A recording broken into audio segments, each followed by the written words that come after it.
Okay, why don't we get started? Hi, everyone. Thank you for coming and joining us for the C2 Smart Center webinar series. Today's presentation is going to be called Using AI to Improve CAV Operations in Mixed Traffic.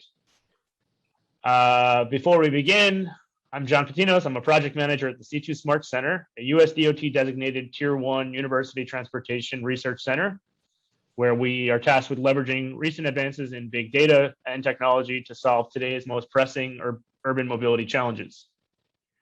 We love questions, so if you have any, you can ask them a couple different ways.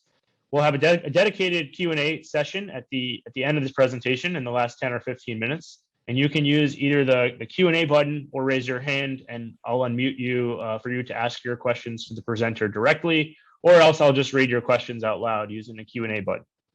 And I tried the Q&A form feature, so we'll see how that works. And if there are any interesting questions, I'll definitely include those in the Q&A session as well. So today we're joined by Professor Sikai Chen, visiting assistant professor at the Center for Connected and Automated Transportation at CCAT and the Lyell School of Civil Engineering at Purdue University, as well as visiting research fellow at the Robotics Institute of the School of Computer Science at Carnegie Mellon University. Dr. Chen's research interests span both theoretical and applied aspects of AI, data science, robotics, and optimization. His research application areas include connected and autonomous vehicles, transportation and infrastructure systems, human factors, smart cities, and cloud, fog, edge computing for large-scale network modeling and simulation. Dr. Chen also serves as co-PI for US DOT-funded research projects at CCAT, which is another UTC like C2 Smart. And in addition, he's member of 2 ASCE national committees, Connected and Autonomous Vehicle Impacts, and Economics and Finance. So with that, Dr. Chen, please take it away. Okay, thank you so much for the wonderful introduction, John. And thank you all for coming to my presentation. It's really a great honor for me to be here today and present my work. As you see, my topic today will have a few components. First, we have the artificial intelligence, where we are going to discuss different methodologies and applications of different AI systems. And then we have the connected and autonomous vehicles, where we are going to talk about how to let them to work together to perform certain tasks that will improve the traffic system. And in the end, we have the mixed traffic. It refers to the traffic flow that will not only have the autonomous vehicles, but also human-driven vehicles in the same time, which is a more complicated scenario. Before we start, I want to quickly introduce the Sikai Center at Purdue University. We are part of the US DOT Regional 5 University Transportation Center, teaming up with the University of Michigan as a leading university, and also the University of Illinois at Urbana-Champaign, the University of Akron, the Central State University, and also the Washington Community College. Our work spans multiple aspects of connected and automated transportation. The team that I'm currently leading mainly focuses on these 3 circles highlighted in the black: the enabling technologies, the modeling and implementation, and operations and control. Well, we are also interested in other aspects as well, like the planning, policy, human factor, and infrastructure. I know the C2 Smart at the NYU has done many amazing work in all these areas. Before I come, I was reading Professor Oswald's research on using UAV to monitor traffic safety, and also Professor Cho's paper regarding the vehicle relocation strategy for shared autonomous vehicle, and the autonomous driving localization and perception from Professor Feng. So this is actually another reason why I'm very, very excited to present my work today. It's a good chance for me to interact with NYU experts and maybe get some valuable insights. All right, anyway, the main topic in today's presentation will be these 3 circles highlighted in the black. And let's get started. I want to begin with this slide, the pie chart, talking about the big problems in transportation. As you can see, there's a lot of extra delays for commuters and extra fuel consumptions and CO2 emissions because of the traffic congestion.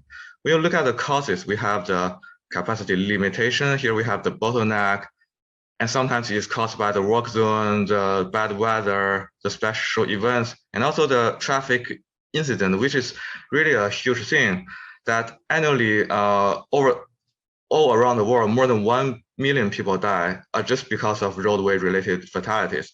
Even in the well-developed country like the US, every year this number is still super high. It's more than 40,000 people die on the road. This really damages the quality of life, and it shatters family very quickly. And all these different factors actually causes the transportation misutility and put a lot of burden to the society. This really gives us the motivation of these two technology, called connectivity and automation. The US DOT about 20 years ago started to look at the connected vehicle, and I'm pretty sure there were some other country or companies maybe start to think about this even before that. The key point for the connected vehicle is that when you drive it, you share information, right? So you share the information with the infrastructure and also with other vehicles. And in the future, you may also even sharing information with the drones and so on.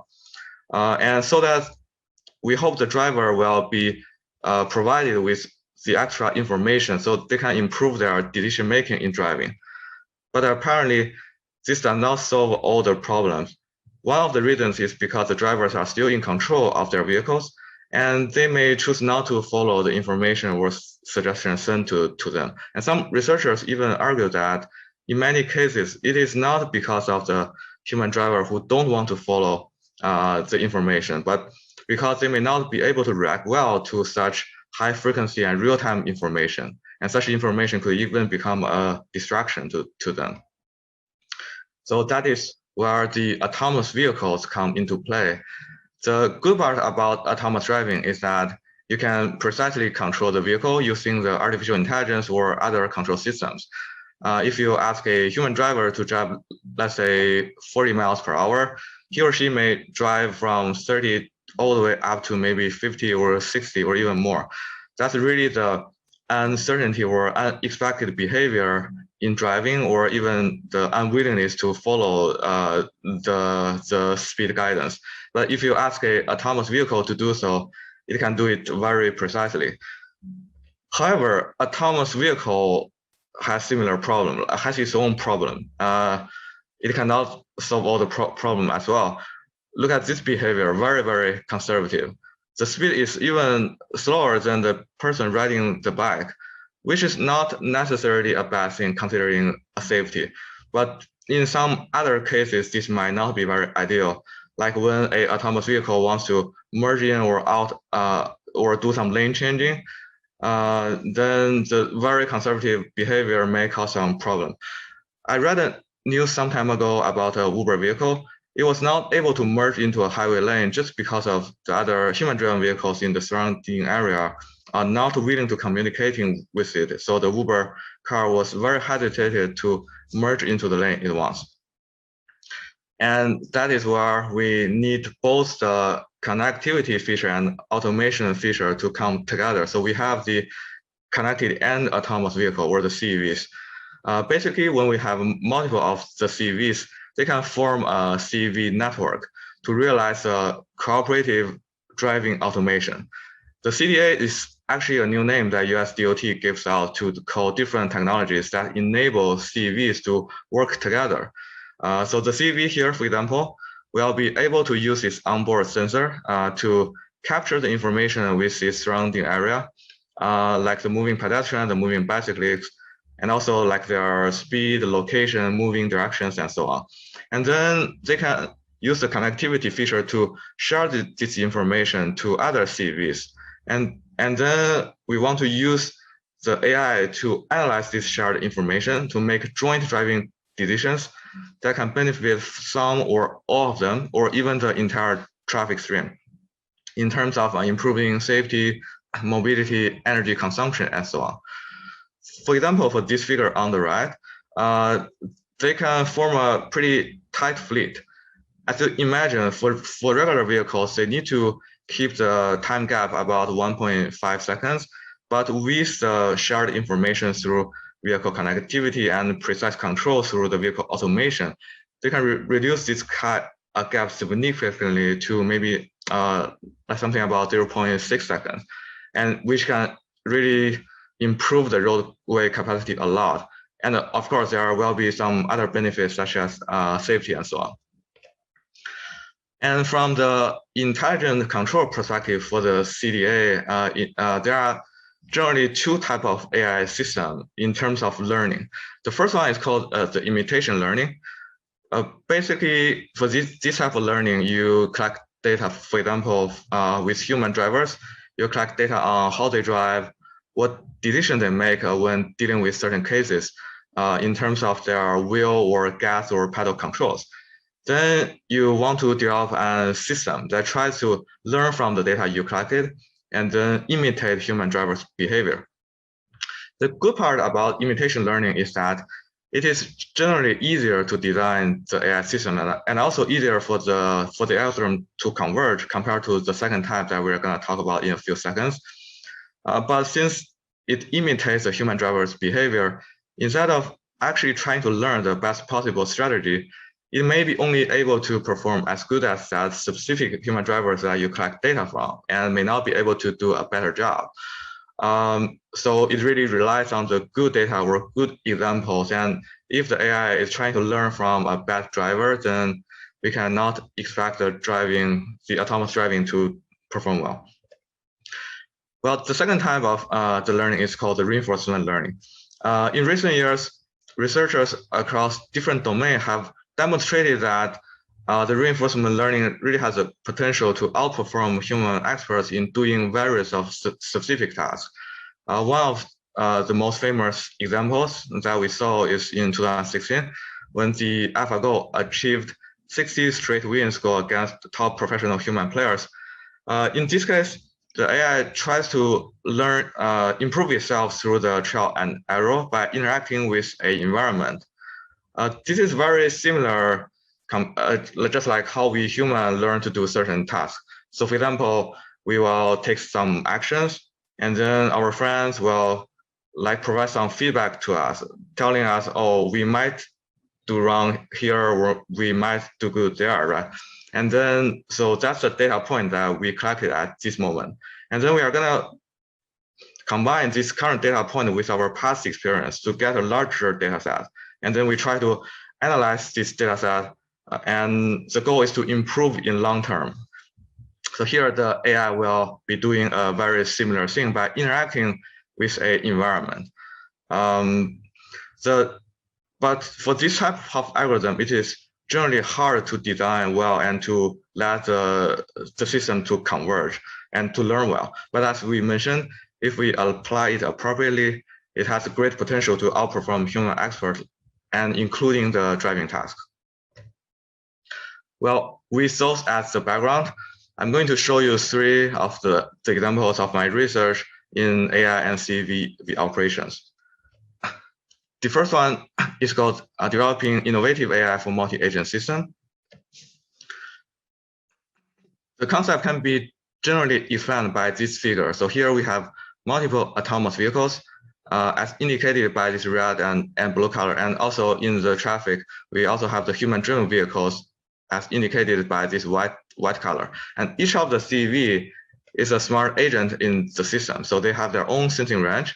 So they can gather the information about the surrounding human-driven vehicle.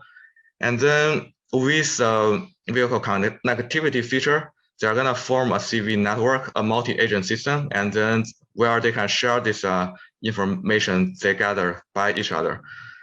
And our goal is to control this smart agent or CVs all together so they can cooperate with each other to make joint driving decisions to improve the traffic system. However, achieving a decent cooperative control is not easy. First, we have a highly dynamic traffic environment. It means that the speed and location, the acceleration, the driving direction, and so on of all these vehicles will keep changing over time in real time. And also there are a lot of human-driven vehicles in the mixed traffic stream that will introduce a lot of uncertainty. And as you can see, there are also some other human-driven vehicles that may stay outside of the sensing range. So we only have a partially observable state. And another challenge is called the dynamic number agent problem. At this moment, we have 2 autonomous vehicles and 7 human-driven vehicles in this network. But as we drive, some vehicle, like new vehicle, will join the network, some vehicles will go out. So maybe a few seconds later, we can have, let's say, 4 autonomous vehicles and maybe 3 human-driven vehicles. So the number of vehicles, the number of agents is also varying over time. But for most of the machine learning or control algorithms, they require the input and output sizes to be fixed numbers instead of dynamic. And also the interaction between these vehicles are typically very, very complicated, which also introduce a lot of challenge in doing the cooperative control. In order to address this challenge, I propose to describe the mixed traffic driving environment and information flow topology using the graph representation. As you can see, each of the vehicle will be a node in the graph. Here we have the blue dot refers to the CVs and the white dot refers to the human-driven vehicles. So the CV will be able to use its onboard sensor to capture the information of the HDVs within its sensing range. So the link, a local link here refers to the information transmission or the information flow between the human-driven vehicle and the CV. And after getting this information, the CV will be able to provide this information to all the other CVs in this graph.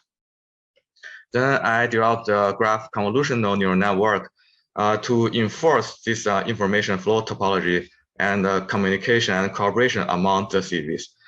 In addition, I incorporated the reinforcement learning, in this case, the deep Q learning to train the AI to realize the end-to-end centralized multi-agent control. This is the overall architecture of the proposed AI. I name it the graphic convolutional Q network.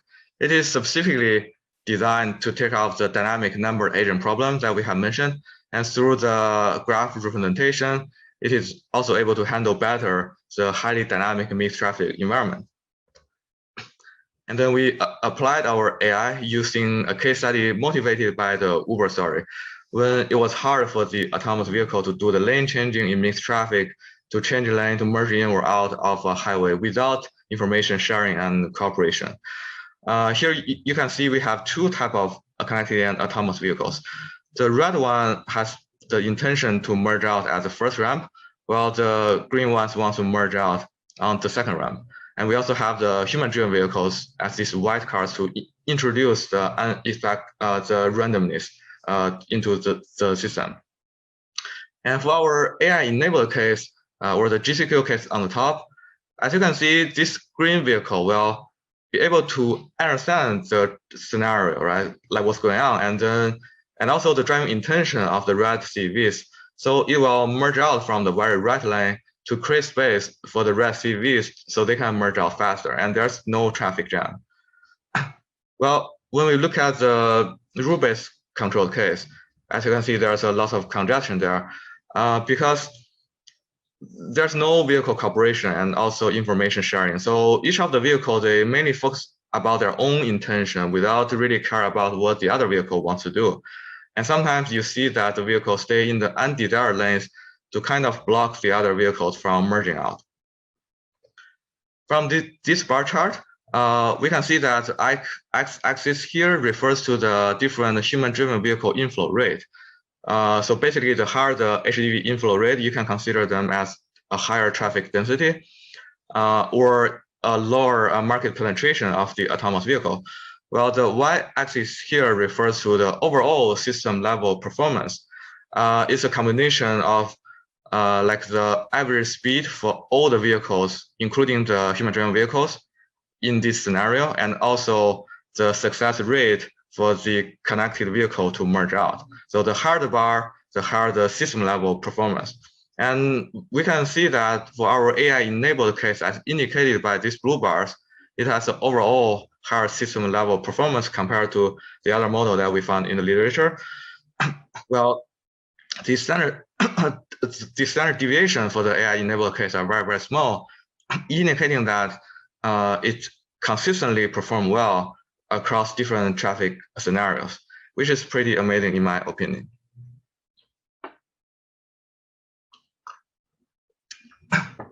The second example is called mitigating highway congestion in mixed traffic stream using CVs. I guess we all have experienced getting caught in traffic congestion. I'm currently in New York. I have to say it's quite easy to engage in traffic congestion and this stop and go wave. And this also happened a lot when I was living in California and in Beijing. The first time I saw this video was actually from Professor Jashima's research from UCLA. It shows the uncertainty and sometimes human drivers' intrinsically irrational driving behavior. So they sometimes make some decisions, but may not even know why they're making that decisions. So look at this vehicle, right? It's just cut into the lane all of a sudden. But if you really think about that action, that lane change will not really be able to let the driver drive significantly faster.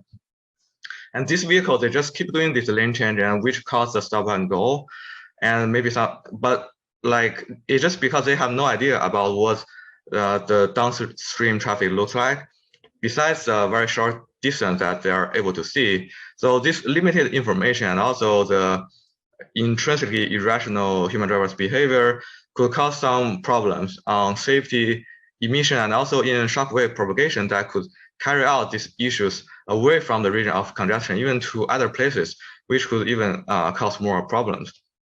So in order to mitigate the congestion issue, researchers and engineers have developed many techniques in active traffic management, including, for example, the speed harmonization, which tries to reduce the speed standard deviation of the traffic stream, and also the variable speed limit, which tries to change the upstream speed limit to improve the downstream condition, and also the ramp metering, which tries to control the inflow rate into a potentially congested region. However, traditional ATM strategies often require human drivers' compliance to be effective. But as we just saw in the video, due to the unexpected behavior and maybe the intrinsically irrational driving behavior, the ATM strategy may not work all the time. So in this research area, I propose to use the CAVs to perform the ATM strategies that do not really rely on human drivers' compliance. The key idea here is that when we train or when we develop the AI systems, we want the system to interact with the data or with a model that describe human drivers' behavior that already take into account this uncertainty in human driving. And we want to see if the AI is able to deal with that well. For the non-bottleneck related congestion, we have a pretty famous video here from about 15 years ago done by a Japanese researcher, Dr. Sugiyama. It basically shows the formation of what is so-called the phantom traffic jam, or how the stop and go wave were accumulated. As you can see in the very beginning, the traffic was pretty smooth and the vehicle were kind of equally gapped between each other. But then some drivers, they may want to drive a bit faster. So when they see a big gap in front of them, they try to accelerate to close the gap. But they may not be able to control their speed in a perfect way. And maybe also due to the relatively slow reaction time, when the leading vehicle take a sharp break, they need to do the same thing. And so does the vehicle follow behind them, so does the vehicle follow behind them. As you can see, sometimes the vehicle even take a full stop and the traffic was not good anymore. And our idea of using the CAV to mitigate this is that when the leading vehicle is somehow slowed down for whatever reason, right, the CAV followed behind it, will take this action fast enough using some onboard sensor or through a vehicle connectivity feature, and then provide this information to all these other CAVs in that traffic stream so they can change their speed fast enough and in a smart way to dampen the shockwave from accumulating. And we made a short video to illustrate this concept. Here we have a sudden brake of the leading vehicle. And as you can see for our control case, here we have an autonomous ride vehicle. You see the light for the brake is already on compared to the human driving case, indicating that it will like take a brake fast enough, but not as hard as the human driven vehicle. And here is what it will look like when we have multiple vehicles in the stream.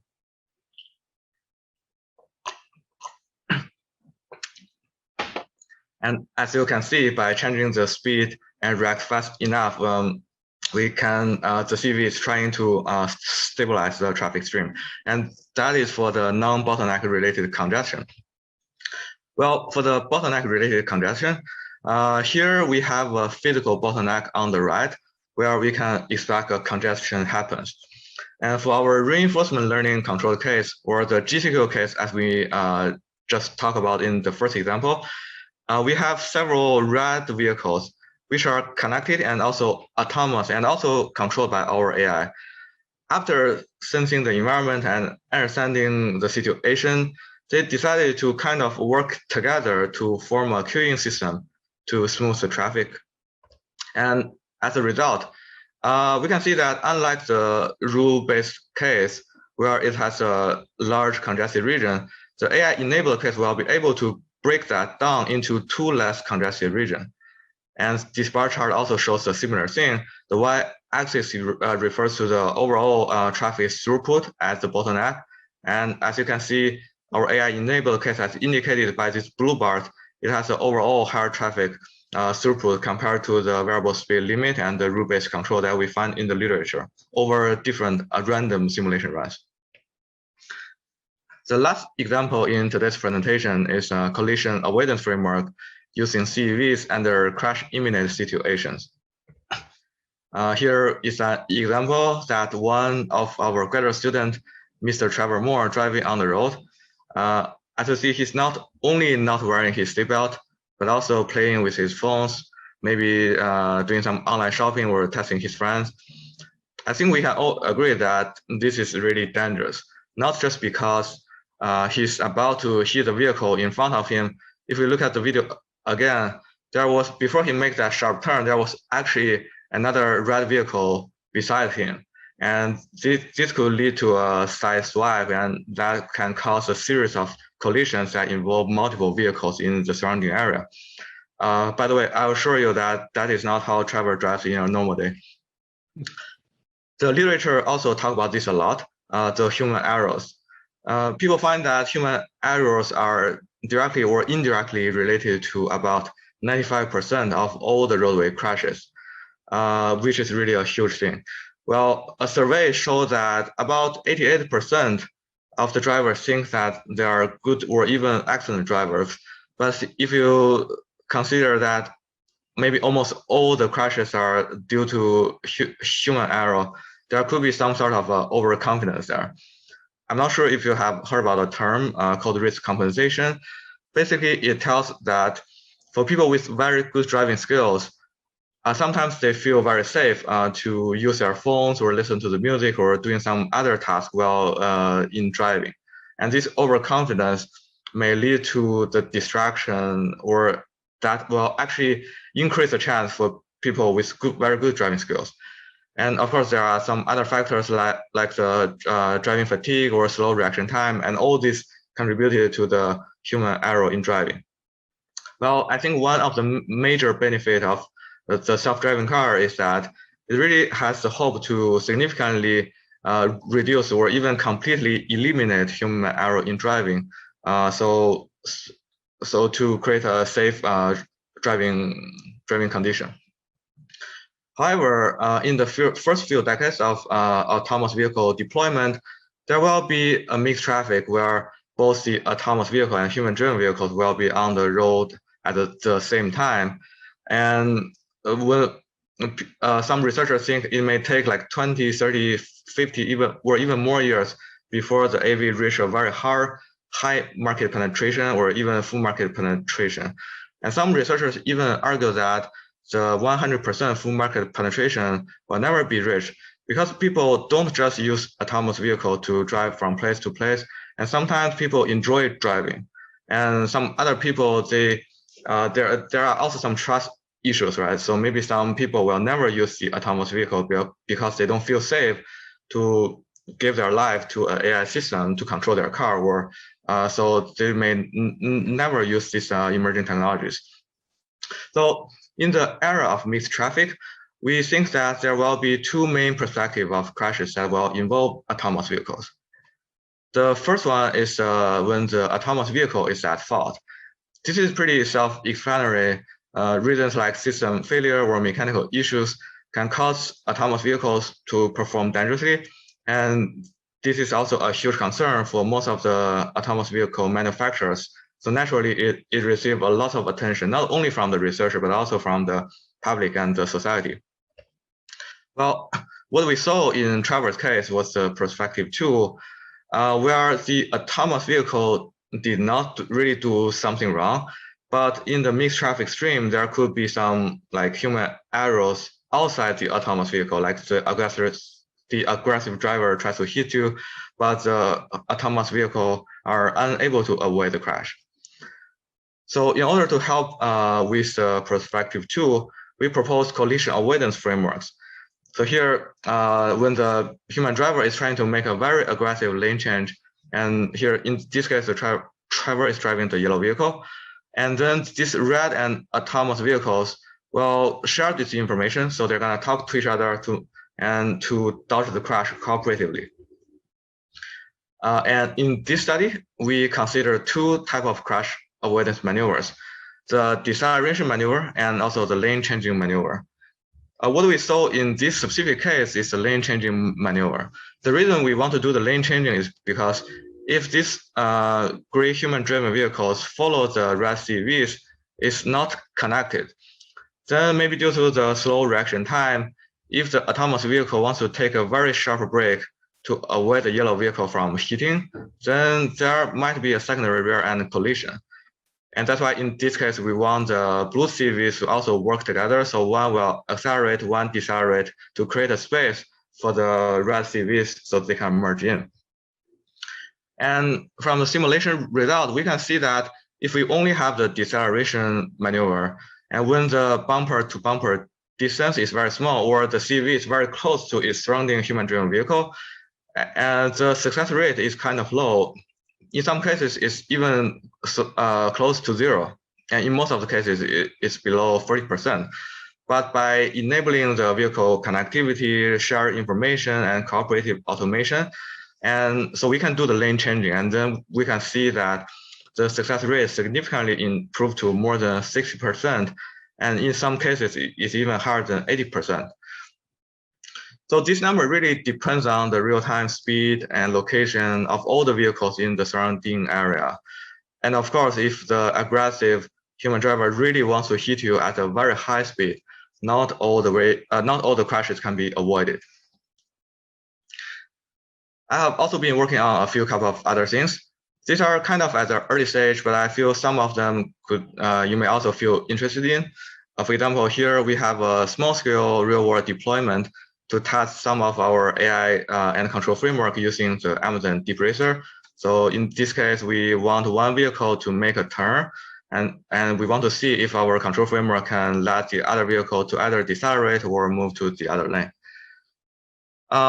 Also, for the human factor related research, we have the EEG and eye tracker, so we can collect data and analyze human drivers' behavior, like where they are paying attention to, or what the driver's brain activities while sitting in an autonomous vehicle or just do the regular driving. And I'm also trying to explore the potential of using the virtual reality to study how pedestrians will interact with autonomous vehicle. So in this specific case, when we as humans go across the street, right? So if we see a vehicle coming towards us, we're gonna typically look at the driver's seat. And then if we also know that the driver also sees us, then we will be more comfortable or confident of keep going. But in the future, if it's a autonomous vehicle coming towards us, we're gonna look at the driver's seat, but we see no driver there. Then what we are going to do? So using the VR, we can investigate this in a safe and more realistic setting. I want to take these opportunities to also acknowledge our amazing team at Purdue Sikai Center, our director, Dr. Samuel Labby, who has always been very, very supportive, and also the student in my Sky Lab. The work you saw today is all about teamwork. We have many talented and hardworking students, and without their dedication, there is no way that we can come to this far. So it's really my privilege to have the chance working with them.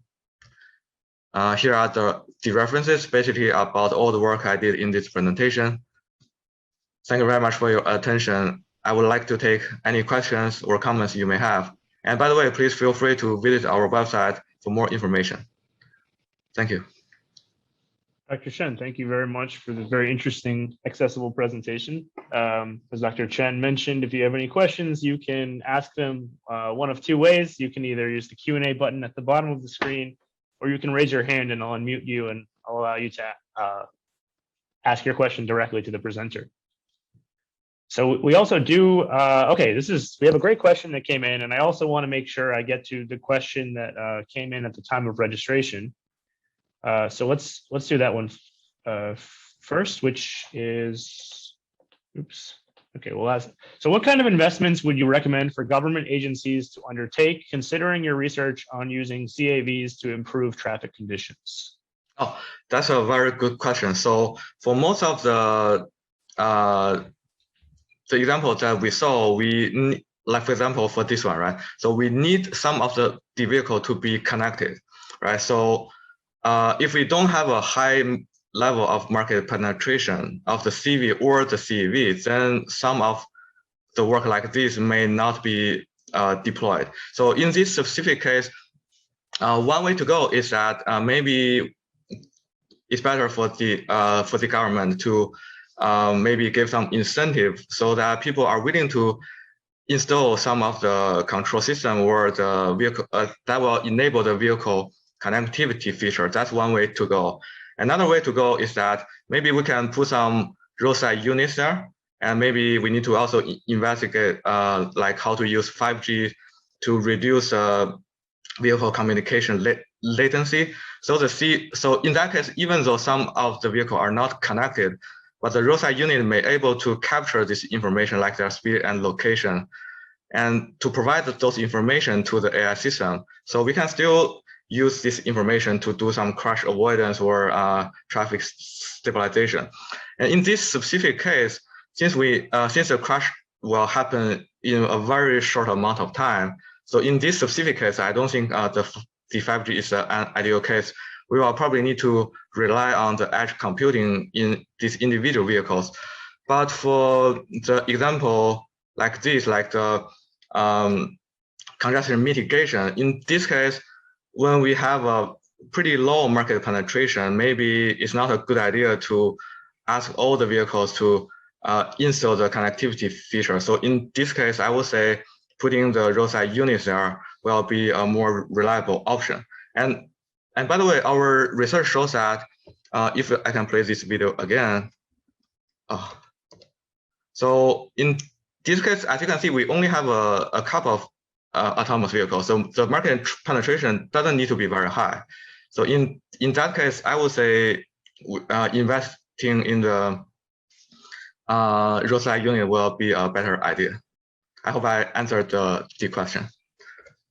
Yeah, absolutely. And I would ask whoever asked the question, if you want to follow up, you can feel free to do so. Another question we have is, what are your thoughts on how to address adversarial AI, ML, or intentional efforts to disrupt behavior with maligned data inputs? I'm sorry, there might be some connection issue. So could you please repeat the question? Yeah, sure. So what are your thoughts on how to address adversarial AI, ML, or intentional efforts to disrupt behavior with malignant data?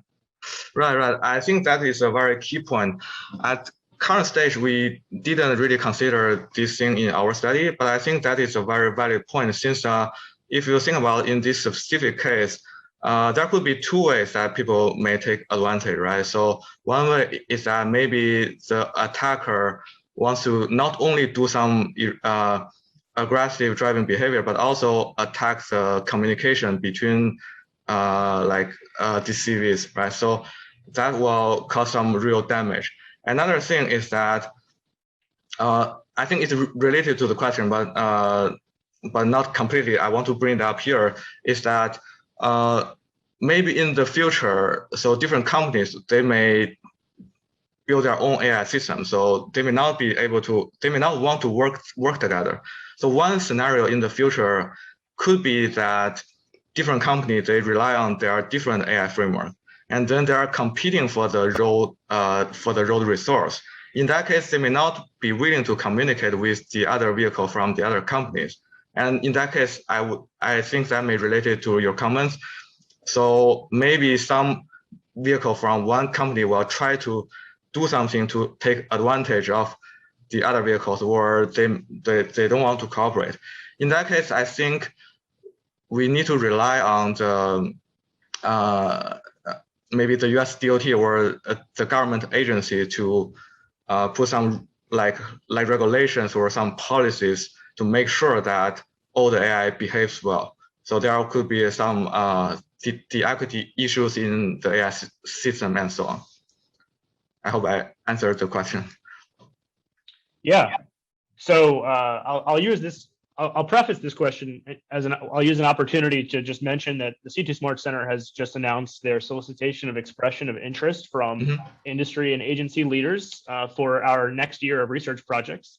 And so I'm curious, what you think are what do you see the need for in terms of research? What do you want more research funds and time to go towards, specifically in the areas of CAV deployment? What are the bottlenecks that you'd like to see more research time and money address?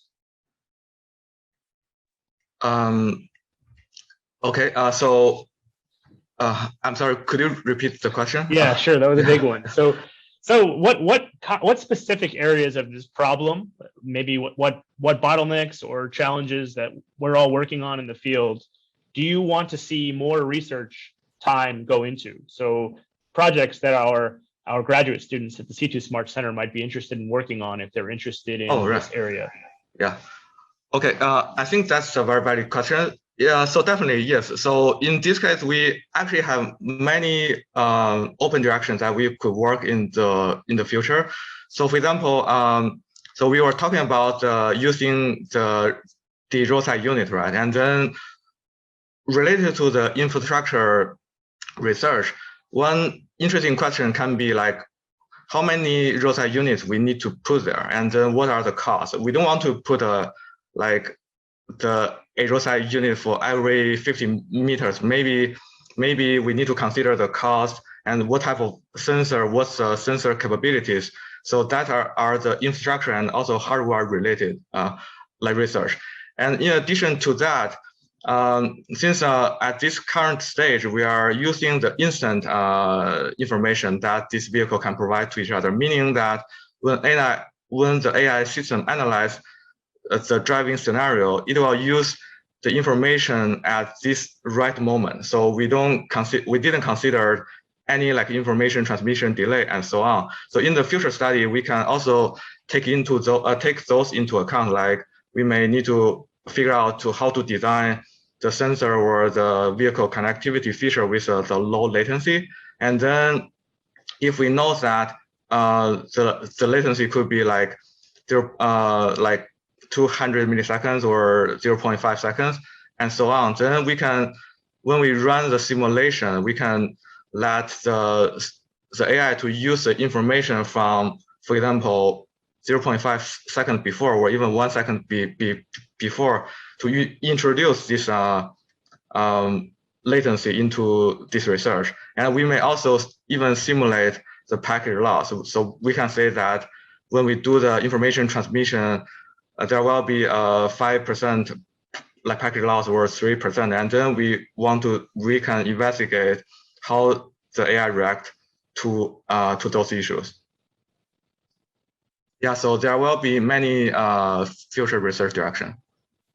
That's great. And so David asks if you have any research papers that go into greater detail about what you've been discussing so far. I think the answer is almost certainly. So you can send me that link, Dr. Chen, and I'll send that out to our participants at the end of this webinar or in the next day or so. Yeah, sure, absolutely. Yeah. So I guess last call for questions, and I'll ask one more in the meantime to close. I want to give you the opportunity, Dr. Chen, to share a little bit more about what you're working on and why you're excited about it. Okay. So actually, pardon me, before you answer that one, I see that someone's raised their hand in the audience. So I'm actually going to person to speak to you directly. Go for it.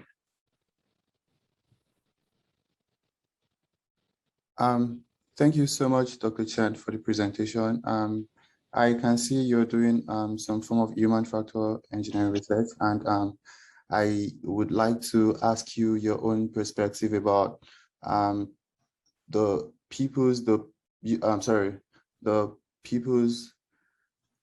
acceptability to use CAV in the coming future, because if you ask me right now, I don't think I'm ready to get into one. So how well do you think the adoption of CAV would be welcomed by the general public? And yeah, thank you.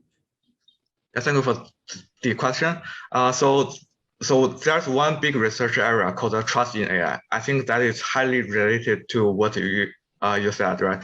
So basically, I read some paper about people's willingness to adopt the future autonomous vehicle. So and there, it shows that like people from different education background and income level, and there are several factors that will affect people's trust in AI and if they're going to use the autonomous vehicles. So for that research direction, I think it is very important to conduct human factor related research. As the example that I mentioned, in this case, if people think the autonomous vehicle is very dangerous, right? Like driving on the road, then they may not even be willing to cross the street. Maybe they are gonna go against this technology. They're not only going to be like, oh, I'm afraid when I'm walking on the road, and maybe themselves will not using the autonomous vehicle. So I think the human factor is a very important research direction in this area. So one research that I'm currently trying to do is the explainable AI system. It means that, so sometimes like when if we in the future we sit in an autonomous vehicle and the vehicle do some lane changing or turn the wheel or do some like acceleration or so on, maybe the passenger or the driver will not feel comfortable, right? Even though at this moment the vehicle is not hitting anything or running into something, but how would I know that the vehicle is making the right decisions? So one way to go is to put more research emphasis in what is called the expandable AI system. So in this case, where we not only want the autonomous vehicle to do the right decision when dealing with certain cases, but we also want to make sure that the AI is paying the right attention. So in this case, we are using the attention mechanism. So for example, if this picture is coming from a front camera on an autonomous vehicle, so let's say if the vehicle make a stop here, we want to make sure that the vehicle is stopping here because it sees another vehicle driving across, instead of looking at, for example, maybe the building. So in that case, if we figure out the AI, even though the AI make a stop here, but the reason the AI makes a stop is because of this building area, then we know that the AI is doing something wrong. And in that case, it will damage the trust for the passenger. So I would say this sort of human factor and also expandable AI research will promote the people's trust in these emerging technologies. Right, thank you so much. Yes, thank you. I have kind of a related question that I think I've asked in past webinars. I drive so rarely, but when I do, I'm always amazed at how far the onboard advanced assisted or adaptive cruise control in vehicles have gotten. What role, if any, do you think adaptive cruise control on vehicles will serve as a segue into widespread adoption of CAVs? Oh, that's a very great point. So actually, in the very beginning, even though we say these three vehicles are connected and autonomous, but actually the reason we put different color for these two blue vehicles is because they don't have to be autonomous as long as they're connected. Since you raised a point where now for many of the vehicles they already have the adaptive cruise control that will control the speed automatically, right? Depending on the different driving situations. So in this case, if these two vehicles are connected, then we can still let the driver to control their wheel as long as in the emergency situation, our cooperative framework can take over their speed control. So in that case, these two vehicles does not need to be high-level automation. The current technology in the vehicle already can help a lot when we deploying such cooperative automation framework. So I would say yes, the current technology is very amazing, and then this will definitely lay a very good foundation for developing more advanced system on top of that. Okay, great. And so now I'll ask my previous question to you, which is, can you talk a little bit more about what you're working on now and what you're excited about, and then we'll wrap up. Right. Yeah. So one big direction is deployment related work. So for example, at Purdue Sikai, we are trying to build, not only test our system in this small world, like kind of robot, right? But we are also trying to build a team so we can develop the autonomous go-kart. So we want to go larger scale, not to a full level vehicle, but to the go-kart where people can actually sit in or and also drive around and enable the autonomous function. The reason we want to do that is because if you remember the ring case, when we want to test like the traffic stabilization, if we have multiple autonomous go-kart, then we can ask some people to drive regular go-kart and some people sit in the autonomous go-kart, and we can see if what it will really look like when we deploy our system in the real world. Another direction is like this human factor related research that I have already mentioned. In addition to those, we are also excited about using drones like the UAVs to see if the UAV can capture some information on the top. So maybe take some pictures and then doing some like pedestrian or vehicle tracking, and then send this information to the autonomous vehicle. So the autonomous vehicle can do some maybe some road planning or path planning. The reason we want to do that is because like maybe sometimes we feel it might be pretty expensive to put a lot of roadside units there. But if we have drones that can fly around, that might be a cheap alternative. So there should be some use there, like the connectivity feature, not only between the vehicles, but also the UAV and the vehicle, or maybe even the infrastructure of the vehicle or the pedestrian of the vehicle. Yeah, it's a really like fast moving and excited area. Okay, great. Thank you so much, Dr. Chen. This was really interesting. I think our audience really enjoyed it. So just a few closing comments. So if you enjoyed this webinar, definitely follow the CT Smart Center on Twitter and LinkedIn. We actually have another, if you're interested in CAVs, we have a roadmap to CAV deployments on the, I think that is the, hold on, it's next week on the 16th. That's Tuesday the 16th with Xiaopeng Li of USF. We hope you join us again. Thank you everyone for your questions today. And Dr. Chen, thanks once again. Okay, thank you very much. Take care, everyone. Thank you.